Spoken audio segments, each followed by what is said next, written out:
Hi, everyone. Thank you so much for joining us for another edition of Your Money, where we are hopefully helping you to earn money, save money, and protect your money. We're going to focus right now on the last two, the saving money and protecting your money. Let's say you've gone through life, you had a decent job, you saved, and now it's time to retire. Big questions lie ahead on how you move forward. And to help answer those questions, we have Jamie Block, a local CPA. Thank you so much, Jamie, for joining us. We really appreciate it. Yeah, thanks for having me back. So I'm so glad you could make the time because I think the tax refund season either has started or it's like a day away from starting right now. The 26th of January. All right, so a couple of days here. Actually, is it the 26th? It is. So today. Oh my goodness, do you have to go? Yep, time to go. Sorry. Okay, yeah, no problem. I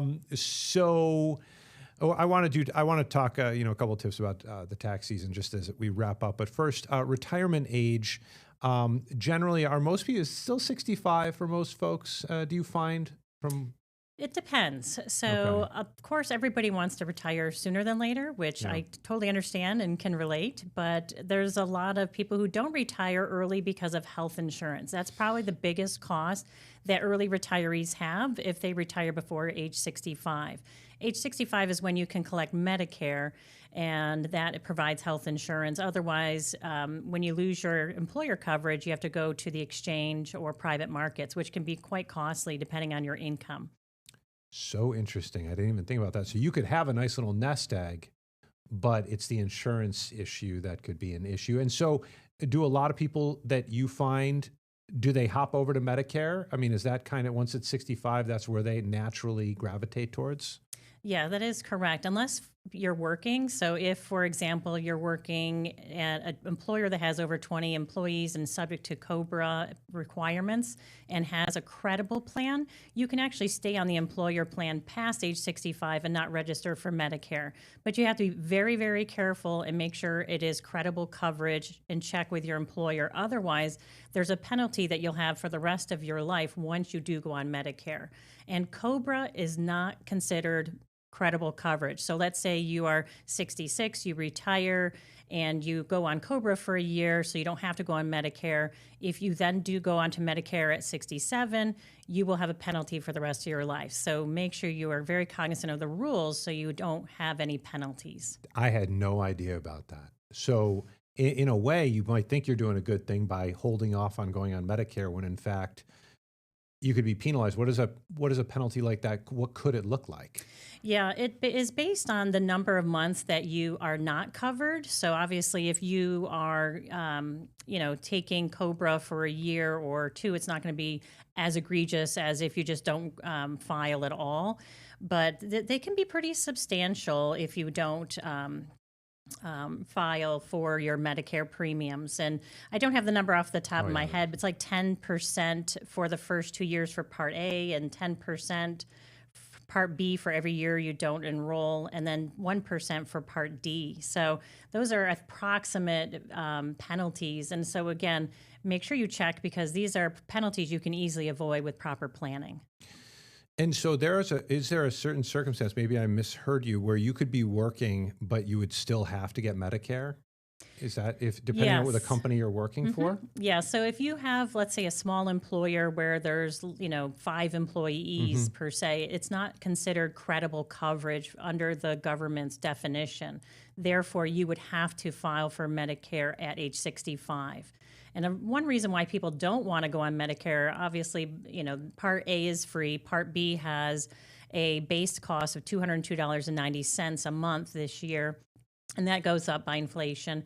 But some folks don't want to collect, or I should say, file for Medicare because they have high deductible plans and they like to contribute to their health savings accounts. Once you file for Medicare, you are no longer eligible to contribute to health savings accounts. So that's one advantage and why people try to put it off. And if you work for a large enough company, you can stay on their medical plan because that would be considered credible coverage. Correct. And that could be a high deductible plan in that case. And does high deductible, does it get moved over? If let's say, you were very good at contributing from 58 until 65, and then you move to Medicare. Do you get that money? Is that accessible to you? It is. So a lot of confusion in the market about HSAs and FSAs. We all love our alphabets, abbreviations in this industry. But a health savings account is essentially a bank account of funds that you can invest depending on where it's at and save it until your retirement age and then use it for any medical expenses like dental, vision, prescriptions, and copays and the like. An FSA is flex spending account is a little different, and that's one of those that you elect each year how much you want deducted from your paycheck pre-tax. And usually you have until the end of the year to spend that money, and some have a grace period till middle of February, but it's a use it or lose it scenario where your HSA is an account that accumulates and is yours for your whole life, and you can essentially let it sit for your whole life and then use it in retirement. And that's essentially what I try to encourage most of everybody I talk to is if you can afford to do so, put the money in the HSA, invest it, let it grow tax-free, and then when you retire, you'll have a pool of money you can use for medical expenses, which unfortunately, as we get older, we'll definitely need. That's so interesting and something to think about.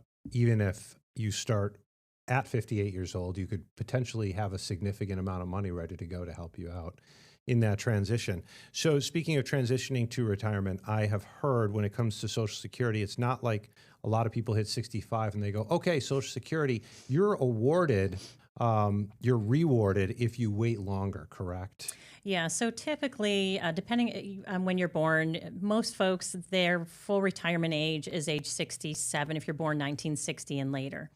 And if you collect early, you can collect as early as age 62. But if you do that, you're going to get 70% of your full retirement benefit you would have gotten at age 67. So you can see a 30% haircut may not be worthwhile. However, if you need the money, that's another story, you may need to collect. And again, 100% is given at 67, and then each year you wait past age 67, you get 8% a year for a total of 124% of your full retirement benefit Oh, at that's age interesting. 70. Yeah. And so now you could say though, let's say at 62, even if it's 70%, if you start collecting, that's money that you wouldn't have until 67. I mean, depending, unfortunately, I'm sure actuaries would tell you that dealing with this stuff can be morbid in some, not, but realistic. I mean, if you don't, if you don't live past 72, you would have earned more money had you taken the 70%, 30% haircut, as you said, at 62 and just started getting the money then, correct? Yeah, so if you talk to the federal actuaries, if you collect at age 62 or 67 or 70 and you die at life expectancy, you would collect the same amount. So you have to really dig down into the dynamics of your lifestyle, your genetics, and what you think your life expectancy is to determine which is the best scenario for you to collect. So say, for example, your parents lived into their 100s, you're very healthy, no chronic medical conditions, you may want to delay till 70 versus like myself, I'm probably going to collect right at full retirement age because everyone in my family passed away, by age 70 in my family from cancer. So I'm going to be collecting at 67, again, all things being equal. That's interesting. I mean, it's also realistic too. And I'm glad you're talking about it like you are, because these are conversations that unfortunately I don't think happen enough. And you of all people being a CPA where you have very personal conversations with people and you have to help them plan for life and death. And so this is super important to get a handle on. And just to be super clear, if you decide to tap into the Social Security early, that exists, that haircut that you talk about, that will exist in perpetuity, correct? That is correct. You do have one kind of redo if you decide you start collecting and you made a mistake within the first year, you can repay that as if you never did it, and then that's it. You get kind of one oops kind of get out of jail free card, and then after that it's kind of too bad. Yeah. So you join a gym in that year, you're feeling great, you're thinking, I can do this. It might not be the worst. I mean, listen, every person's different, but you could start collecting as early as possible and then live until 100. And you go, well, at least I lived until 100. That's right.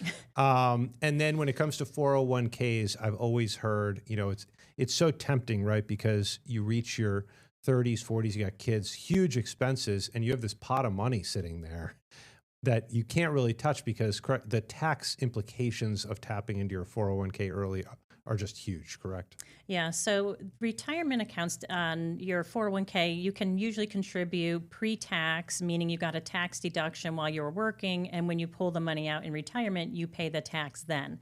The other option is a Roth 401k where you put the money in after tax, you pay the tax now, and then when you retire, you take the money out tax-free. So there are some advantages and disadvantages of each depending on your circumstances that you need to kind of iron out. But typically, most people put in money pre-tax, get the deduction now, and push the tax can down the road. So when you take money out of your 401k, typically you're paying income tax at whatever your margin, whatever your rate is. That could be as little as 10, 12, 22, 24, and as high as 37%. Now, one thing you have to be very careful of is if you try to touch this money before age 59 and a half, there's a 10% penalty on top of the income tax hit. So you have to make sure you do proper planning and not retire too early or have other funds available if you plan to retire before 59 and a half. I think you kind of answer my question there is what age can you take your 401k money out without any penalty? Is that 50? So it's 59 and a half. It's younger than I thought, to be honest with you, because I always had the 65, 67 social security number in my head. I didn't realize that it was that. Do a lot of people then does it behoove people to then just take it, I guess, and then what happens once you have the 401k, do you take out as much as you need can you set like a certain amount, or do people take it all out at once and put it in a different account or invest it, or is it different for different people? Yeah, it is different for different people. I have clients that may not necessarily need the money, but we take money out of the retirement and put it into a Roth IRA. If folks are in low enough brackets and we want to at least use up 10 and 12%, we may do conversions, moving it from a bucket of money that needs to pay tax on to a bucket of money that grows tax-free. And that can be easily done by filling out a form. The problem, quote unquote problem, is you pay tax now, but then the money grows tax-free during your lifetime and then your spouse's lifetime and then 10 years for any non-spouse inheritor as well. So there is some great advantages of using these brackets up that are really low now and then letting that money grow in a Roth tax-free. And also another option is just take the money out and put it into a brokerage account and reinvest there. So you have some money that is going to get taxed more favorably at capital gains rates versus your ordinary income tax bracket. And so one nice thing when folks retire is we have a lot of options based on trying to maximize or minimize tax. And when people tell me, oh, I didn't pay any tax at all, I think that's probably the worst decision they could make because we are in very low taxes brackets right now with 10 and 12% being the two lowest. You want to at least use those up, plus your standard deduction on top of that. And pay at those little rates versus deferring the tax too far down the road. Because frankly, in 3 years, no matter who's president or what party they're from, we're going to have to raise taxes to pay off our large deficit. There's no question. And I think that it makes sense to pay taxes at these low rates now because the rates will go up later. So you're basically saying is take out a certain level within those brackets. You don't have to go up too high, but take that out now and then reinvest or put it where you have to. Right. And so one very common misinformation, people think that if you go into, let's say, the 22% bracket, that all of your income is taxed at 22%, and that's not the case. It's a marginal bracket, meaning you're going to pay at 10% so much. The next X dollars are going to be at 12%, and then over that threshold will be at 22 and then 24. So it's not the end of the world if you go into the 22% bracket because it's only what dollar amount you're over that threshold gets taxed. That's such an important point, by the way. I always try and tell people when you talk about the higher brackets, you're like, oh, I got into a higher. It's not like all your income suddenly gets taxed at that. It's anything over that threshold. So, I use the example of $1 million, which, whatever. If they say, let's say it's a 70% tax on $1 million, that just means anything over $1 million. That's what, even if you made it's that 0.5, 500,000 that would be Right. taxed at that. So it's just an important point. What are the 10 and 12% brackets right now? Is there an exact number? Yeah, so there's obviously inflation adjustments that happen every year, and this year's no different. For single filers, again, this is taxable income, so this is adding up all your income, subtracting your standard deduction or your itemized deduction, whichever's higher. And then there's also a lot of nuanced deductions you get this year, such as the enhanced senior deduction. So that's the $6,000 per person over age 65 and older. If your income is under 75,000 each, or it starts phasing out, so you get to deduct that too and get to your taxable income. So a single filer is at the 10% bracket when their income goes up to $12,400. Then to the $12,401 to $50,400 is 12%, and then you hop to 22. So just double that for the married filing jointly figures. So 10% is 24,800 and less, and then the 12% starts at 24,801 to 100,800. Oh, wow. Interesting. That's a big bracket. Yes, and the nice thing is the single is a double. If you multiply the single times 2, you get your married filing joint number up until you hit the higher brackets. And then there's actually a quote unquote marriage penalty that is kind of interesting to see. Very interesting. And so there are some couples perhaps that would be best, given circumstances, to file separately. That is correct. But again, always good to run the scenarios because there's a lot of credits that aren't available for folks if you do a married filing separate, such as like the earned income credit. And then you have very low income thresholds to contribute to a Roth IRA. So be very careful about that. And one reason why folks may want to file separate is if you have any income-based repayment for student loans where you have one spouse who makes a lot of money, another spouse who makes less money and has these income-based repayments for student loans. That's where I've seen it be advantageous to file separately to keep the income separate. Yeah, because you do the math, and on one column, you have the money you would save if you file jointly, and the other column, if you file together, and there's one person who has a huge amount of student debt, suddenly you could have a $2,000 payment because they're looking at both your salaries. That is correct. So yeah, you're just going to add up which one are you going to save more money on. Yeah. Exactly. Going back to Social Security, because you brought up a really interesting point. There was talk last year about not taxing Social Security.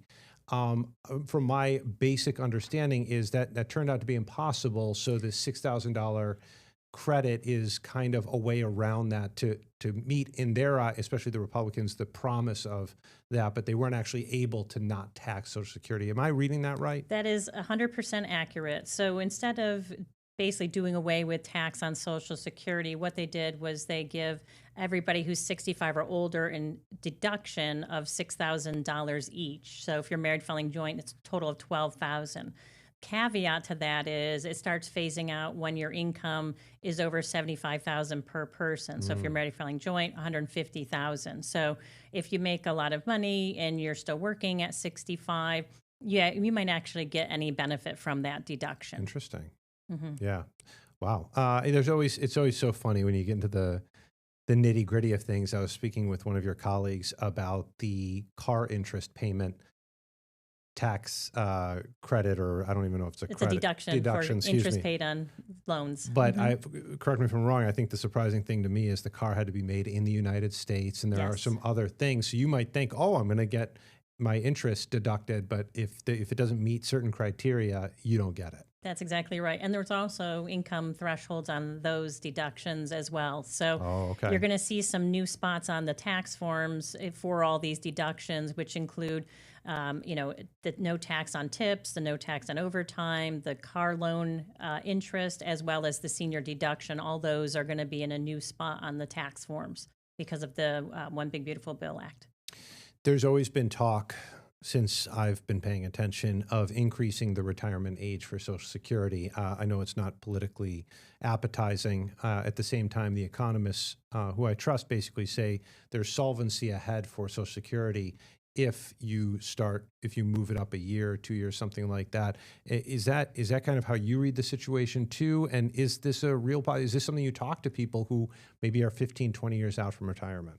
Yeah, that's a great question. And if you look at the Social Security Trustees report, they put a report out every year and they say that in 2033, they'll be able to pay roughly 79% of benefits at that time. So if you're getting $1,000 a month in 2033, you'd only get $790 a month because of this. However, there are so many different levers that Congress can kind of maneuver to fix the issue of the insolvency. And one is, as you mentioned, is the retirement age. Right now it's 67 for folks born after 1960. You can also increase the rate that Social Security benefits are taxed. It's been 6.2% for as long as I've been in business, which is a little long time, which I'm not going to say out loud. And that, remember, when you are working, your employer pays the 6.2% as well as the employee. So 12.4% of wages up to a certain threshold gets paid into the government. And that's another thing that has been changing is the Social Security wage base. Each year that goes up by a certain amount by inflation. Oh, right. And this year for 2026 is $184,500. And so any earnings above that don't get that 6.2% tax. And of course, everything below it does. Now, another thing they could do is raise that up. Or back during Biden's era, he had a suggestion of keeping that same limit. And then from 184,500 to 400,000, no taxes paid, and then at 400,000, that 6.2% then kicks back in on everything above that. So that's another kind of option that is available. And then another lever they can do is changing how Social Security is calculated. They did change, using CPI to change CPI, which kind of reduced the increase for inflation. And they can also do away with the delayed retirement credits. So that 8% a year after age 67, they could do away with that and say, that's it. But I think it would be kind of a wash because some people delay and then they pass and don't have to pay anything out. So I don't know if that would necessarily help too much. But again, there's a lot of options that are available to Congress. It's just getting them to work on a bipartisan level together to solve this issue. Roth IRA accounts, are they still popular? Are people still leaning on them as much? Because I hear a lot about 401ks, and it might just be the circle I'm in. I just don't hear a lot about Roth anymore. Yeah, so Roth IRAs are still a great venue for saving money on an after-tax basis. So there's no deduction for putting money into a Roth IRA. However, that money grows tax-free. And then when you hit 59 and a half, you can take that out tax-free as well. So there's still a lot of advantages for contributing. One of the quote-unquote problems we see is that if your income is too high, for example, you may not be able to contribute directly into a Roth IRA. And so what we do to kind of work around that is if someone doesn't have any other IRA accounts, they can put money into a traditional IRA and then convert it to a Roth IRA tax-free. So for 2026, actually for 25, the earnings limit is around under 150,000 for single and 236,000 for married filing joint. And the other thing that's kind of changed this year is the requirements for individuals making over 145,000 rough numbers. In the prior year, any catch-up contribution they make has to be on a Roth basis in their 401k. So there's a lot of interesting changes to retirement happening because of various tax legislation that has passed. Yeah, it's something you just have to pay attention to, even if you're in your 40s or 50s, because some of this will have an impact on how you are able to retire. Do you find your clients, especially those of retirement age, are they up to date on a lot of this stuff, or do you have to do a lot of teaching? Unfortunately, there's just so much going on and so much to remember, and lots of changes in the tax legislation. Unless it's your full-time job, it's almost impossible to be on top of everything. all the time. And that's why they hire advisors like myself to kind of help them get through all the different changes and update them and basically tell them what affects them and what doesn't. Okay, this may affect you this year, but next year this doesn't. And as you know from the One Big Beautiful Bill Act, there was a lot of provisions that changed, and some don't affect clients, some do, based on what their income is and what their age is. And so when you get Social Security, that is considered income, correct? So Yes, and that is another big misnomer that a lot of people think, well, I put into this Social Security fund, therefore when I get that money, it's tax-free, and that's not the case. It is based on your income, how much of your Social Security is taxed, and it's essentially roughly 32,000 married filing joint to 44,000, if I remember correctly, that it starts getting taxed to the maximum of 85%. So worst case, let's say you're still working and you're 67 and you're collecting Social Security, up to 85% of your Social Security will get taxed and 15% will be tax-free. But there are scenarios, if I'm sure there are a lot of people who only have Social Security as their income. I would think they fall under the threshold to get taxed. That's correct. So if they have no other income besides Social Security, they don't need to file a tax return because it's not taxed. Wow, that's interesting. I say it every time. Look, I know it sounds easy to try and file yourself and everything, but I mean, I have to imagine those listening are going, I can't keep, I've got to go get groceries right now. I can't pay attention to this. Yes, there's a fee to get a CPA, but you can end up saving money, not guaranteed, but you can end up saving money by getting a CPA who can walk you through some of this, and you avoid take away the saving money, you can avoid some really big pitfalls, I would think, as well. Yeah, absolutely. Not only do you save money, you can do tax planning to make sure that you're paying at the bracket that you should be, and kind of doing some tax smoothing upon retirement, and making sure you're not making some of these mistakes, like thinking COBRA is credible coverage when it's not, and having a penalty, or taking money out of retirement accounts and having a 10% penalty.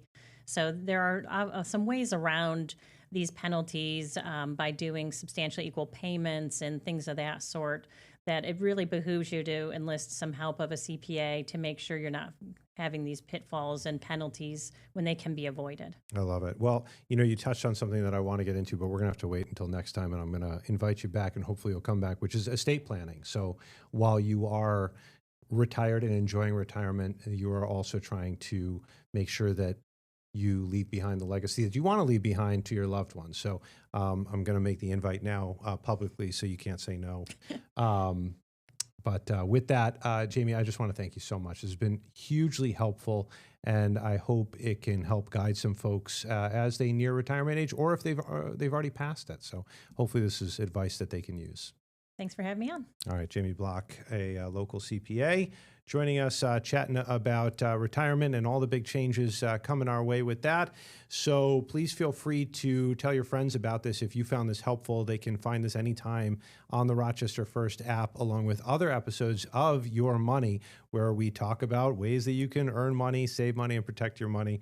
And with that, I just want to thank you all for joining us for another edition of this program, and I hope that you're able to come back and check us out again. All right, everyone, take care. Get the Rochester First streaming app today for everything you love from News 8 On Demand, plus exclusive shows you won't see anywhere else. Search ROC and download for free on Roku, Amazon Fire, and Apple TV.